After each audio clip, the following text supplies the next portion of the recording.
দেবতা, ঈশ্বর ও ভগবানের মধ্যে পার্থক্য কি? বহু দেবদেবী এবং বহু ভগবানের চাপে পড়ে তা আমরা ভুলেই যাই সনাতন ধর্মের মূল সৃষ্টিকর্তাকে।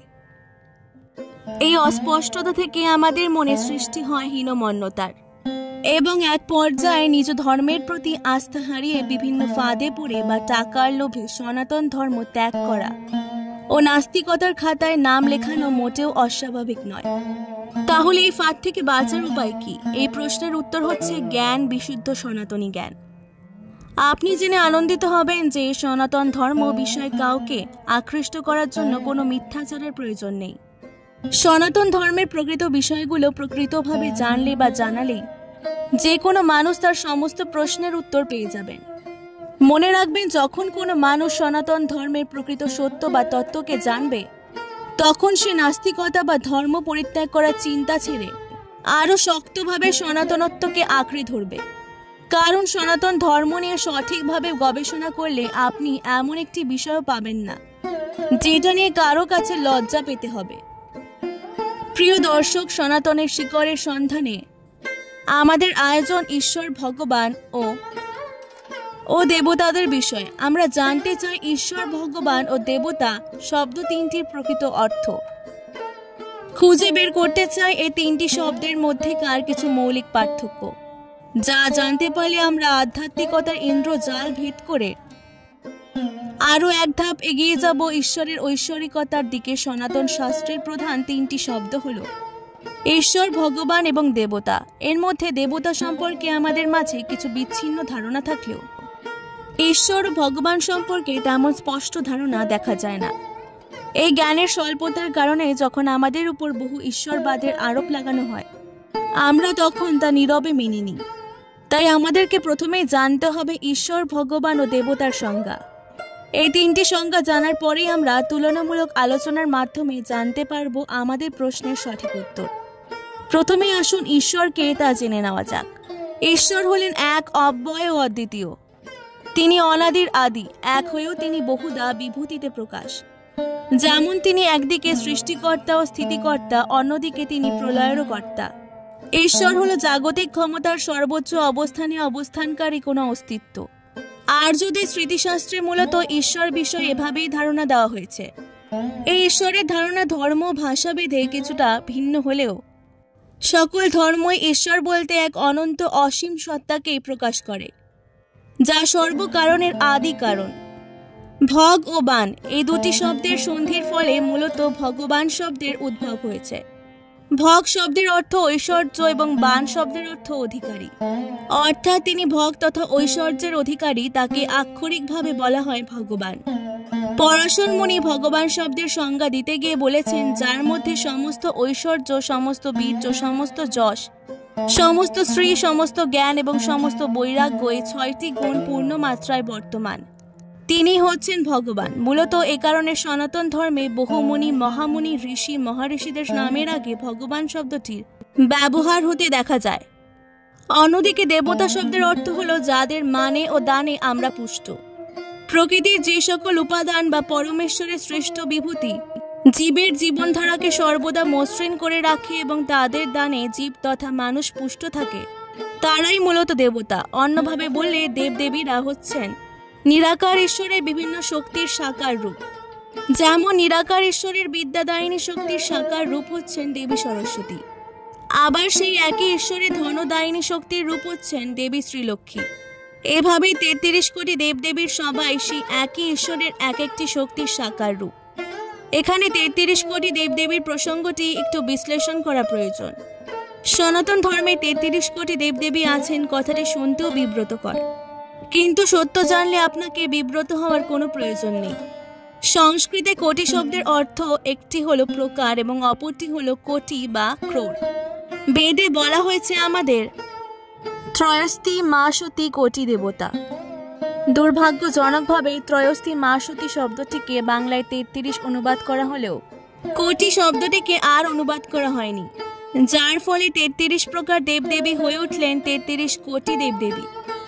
এই 33 প্রকার দেবদেবী হচ্ছেন প্রথম 12 প্রকার আদিত্য, এরপর আছেন 11 প্রকার রুদ্র। এই 11 রুদ্র হলেন মহাদেব শিবের বিভিন্ন রূপ। আরও আছেন ৮ প্রকার বসু। এই ৮ প্রকার বসুকেই আমরা ছেলেবেলায় ৮ অষ্টবসু পড়ে এসেছি। এবং সবশেষে আছেন ২ অশ্বিন। এই সব মিলিয়ে মোট ৩৩ প্রকার দেবদেবীকে ৩৩ কোটি দেবদেবী বলে অভিহিত করা হয়ে থাকে। এবার আসুন মূল আলোচনায় যাওয়া যাক।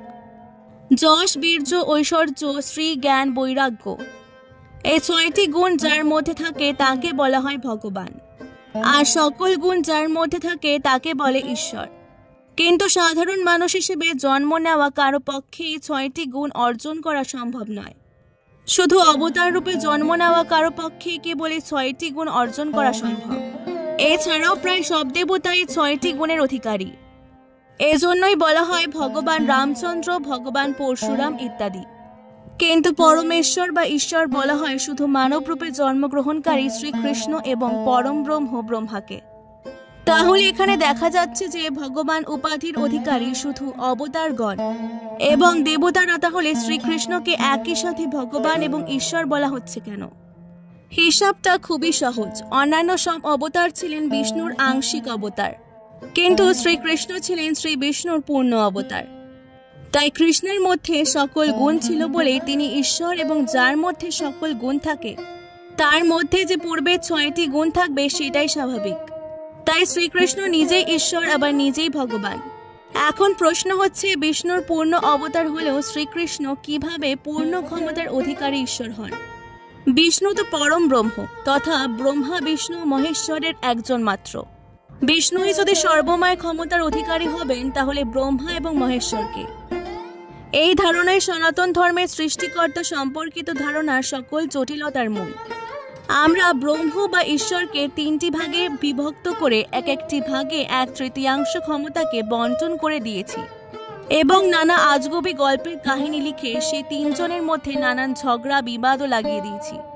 ফলে তারা ৩ জন সম্পূর্ণভাবে আলাদা ৩টি সত্তাতে পরিণত হয়েছে। কিন্তু ব্যাপারটা মোটেও সেরকম নয়।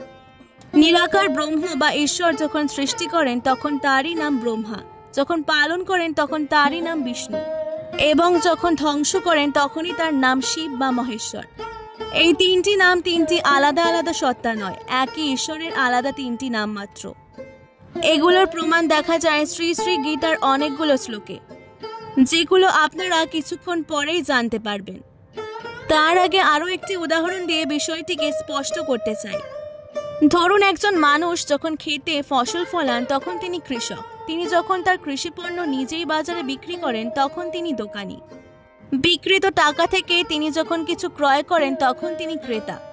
তিনি যখন পায়ে হেঁটে বাড়ি ফিরছেন তখন তিনি পথিক। তিনি যখন বাড়ি ফিরলেন তখন তিনি গৃহস্বামী।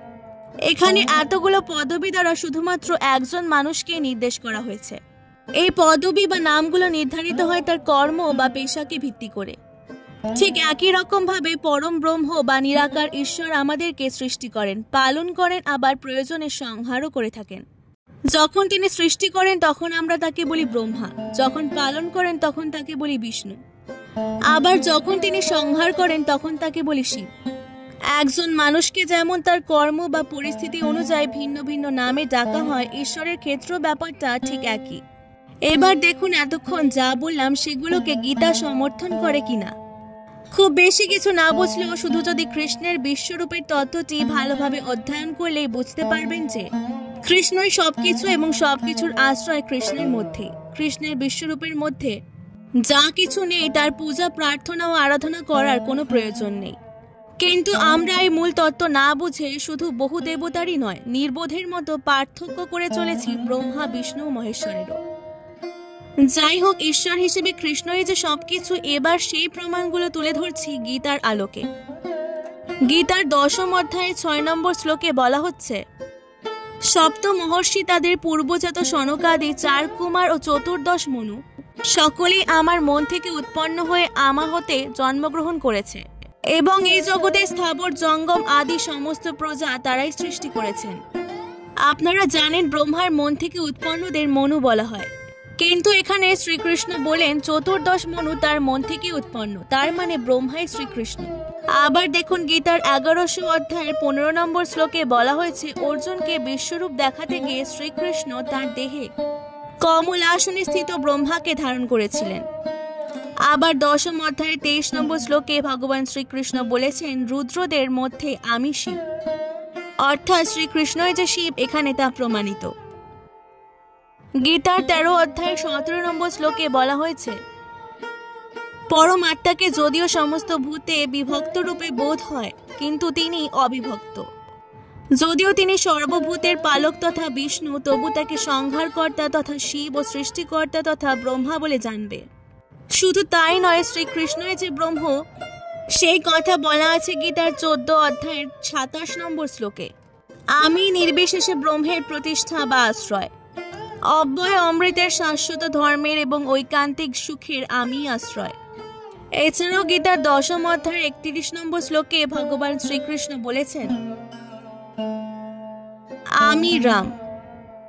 অন্যদিকে গীতার 10ম অধ্যায়ের 24 নম্বরে তিনি বলেছেন, সেনাপতিদের মধ্যে আমি কার্তিক।